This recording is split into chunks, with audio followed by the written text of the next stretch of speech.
there's a lot going on technology. And so I thought I would kind of focus on what the big kind of thing we're seeing emerging, which is really around something we call convergence. So essentially, convergence is we have all these exponential growth emerging technologies. People are now actually combining them together to get exponential growth of exponential growth, but it's actually enabling some of the big kind of lofty goals that we have around like circular economy and nanotechnology and all this. Interestingly enough, great conversation earlier about ChatGPT, great point by Brian in particular. But one thing we don't hear about is there's a lot of companies scrambling to get licensing rights to ChatGPT because they want to combine that technology with their own. And that's one of the reasons why Microsoft just gave them $10 billion. And this is really the trend that's, I think, is trying to take shape. It's something we actually anticipated happening. We started seeing it starting to happen in 2019. Of course, I think the pandemic took us sideways. But I think as things have stabilized in the world to some level of degree, we're going back down this track. And I think you'll see a lot more explosive growth and a lot more whoa moments like ChatGPT out there. So to show you a different one, with Web3, NFTs, quantum, neuromorphic chips, the one that's really has started gaining a lot of traction, especially in kind of the business space, is the move towards hybrid intelligence. So combining, our strengths as people, enhancing our own capabilities with that of machine abilities. So there are things that we're good at, there's things that computers are good at, technology is good at, combine them together. So it's no more about human intelligence and artificial intelligence, it's really becoming about hybrid intelligence. And pushing forward to try and make that happen, it's been interesting because one of the things we always kind of struggle is we need more creative thinkers, we need more critical thinkers.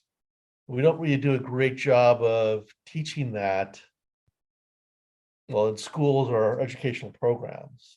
And we may have found a way of actually doing this through convergence. So I'll share a little bit more about what this is, but there's been research going on for the past 11 years. I got far more involved the last like 2.5 years into it. But we've actually found a way to help people do very complex problem solving in a safe space. And this freedom to experiment, to take more risk has yielded a lot more innovative or disruptive ideas and solutions. Looks like one company was a major financial services company.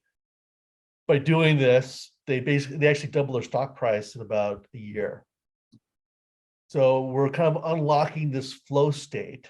One thing that I think everyone was surprised by was outside of this, platform I'm going to share with you in a second here,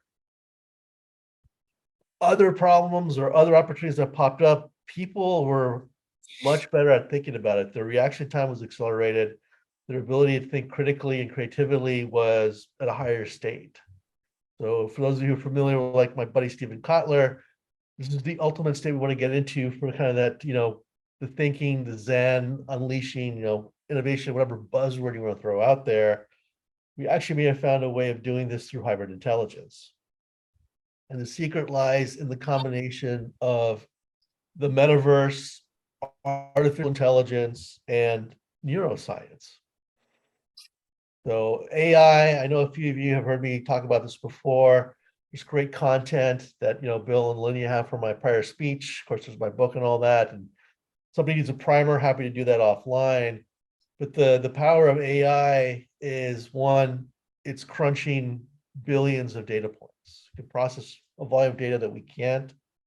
And as a result, it's actually much better at scenario planning because it can consider all the factors that are going on. And it's, less biased to a degree than we are.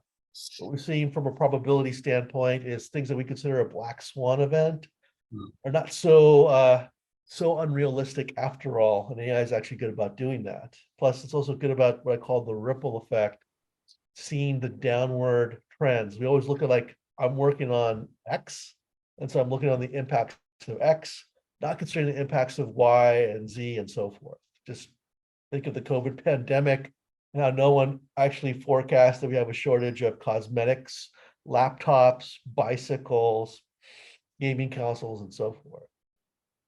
So taking that brain power, we also have the metaverse. And I know a lot of people, they're wondering, is there a lot of hype? You know, Facebook's Horizon's not doing well. You probably saw that Microsoft has their VR world called Alter Edge that they're actually going to shut down. Well, like all emerging technology, our first reaction seems to be, let's jump into the entertainment space. And that has limited, to a degree, limited value because we think pie in the sky rather than let's start slow and what's feasible. But with the business world, we're seeing actually a lot of traction going on. And in large part because we're creating this safe space. So if you've ever seen the Doctor Strange movies, they go into this place called the mirror dimension to practice magic. They do that just in case that if they mess something up and like destroy a building, it doesn't happen in the real world. The real world is still safe, but the mirror universe replicates that so they can see how what happens, practice magic. We can do the same thing, well, in the real world, or at least the non-movie world, through the metaverse. And this is where you see a lot of people now leveraging. Right, these conspiracy theories. I'm sorry, Michael, do you have a comment? Somebody just interjected there. Go ahead, Neil. So what we're seeing is like, if you look at companies like GE or Rolls-Royce that are working on like jet engines, they're now creating a digital version, digital twin of this in the metaverse and experimenting with the design. So it's less costly, less time consuming, makes better efficient use of, well, people time. It's even in agriculture. We're now creating digital twins of farms to help figure out what crops to plant, how to rotate, topsoil use, all these things. And it's great, but we're also expanding this out now where we're now seeing like visual courtrooms. Surprisingly, many lawyers have actually never been in a courtroom. It's not required to go to one during law school. So here's actually a chance for people to practice. So hopefully your lawyers, if you're actually in a trial, it's not your lawyer's first time in a courtroom. But we're also actually applying this towards mental health and helping people deal with triggering situations so they can actually build up their coping skills as well as their resilience. So you don't have to wait for an event to happen. You can actually thrust them into a safe space. Same thing working with law enforcement, put them in, stressful situations like, a terrorist attack, a bomb threat, or something like that. The third piece is really the glue to all this, which is the neuroscience. Technology is great, but we need more to that.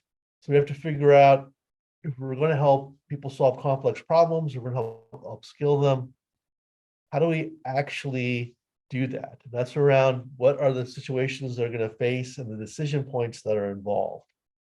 So we have to be able to have people make decisions and track what they're doing, gamify it to keep them engaged, of course, measure their performance. The great thing about this combination, can't memorize your way through it. So as you do things and you learn, as you grow, the AI actually changes the scenarios, changes some of the decision points so that you keep getting better. I actually liken this to, LeBron James. So how do you get good at something, especially like basketball? You play against players that are better than you. That's how you learn and grow. But at some point, you might become the best. That's what happened to LeBron. He plateaued, couldn't really grow his game anymore. Through the convergence of the metaverse, AI, neuroscience, we can, in theory, create a robotic basketball player that's always better than LeBron James. So you always have somebody to train against and keep improving. We can break the plateau problem and take people to a whole new level. And this is actually what we're seeing in the business space, working with a lot of C-suites, board of directors, government agents, government leaders, even now it's getting pressed down to the, director, manager levels. We can make everybody actually better thinkers, more open-minded, but actually better performers overall. that's a great example of convergence. And like I said, this is the little snapshot. There's already a lot of global Fortune 500 companies now applying this, especially in the boardrooms, because we're moving at such a fast pace. We talk about coming out of a post-pandemic world, but still supply chain issues. Might be looking at a global recession. Got things like ChatGPT, might be on a breakthrough with quantum computers. There might be an announcement coming out from a big tech company this summer on that. How do you react and respond to all that in a timely fashion? And so this is one example of where this idea of convergence, stacking these emerging technologies, is really taking shape. And I think if you were asking me what the one big thing around convergence is, it's going to be this combination. And for those who are curious, yes, some of this work is already starting to incorporate ChatGPT. So that's my short spiel. I wanted to save time for questions. So let me open up the floor and see if anybody has any questions.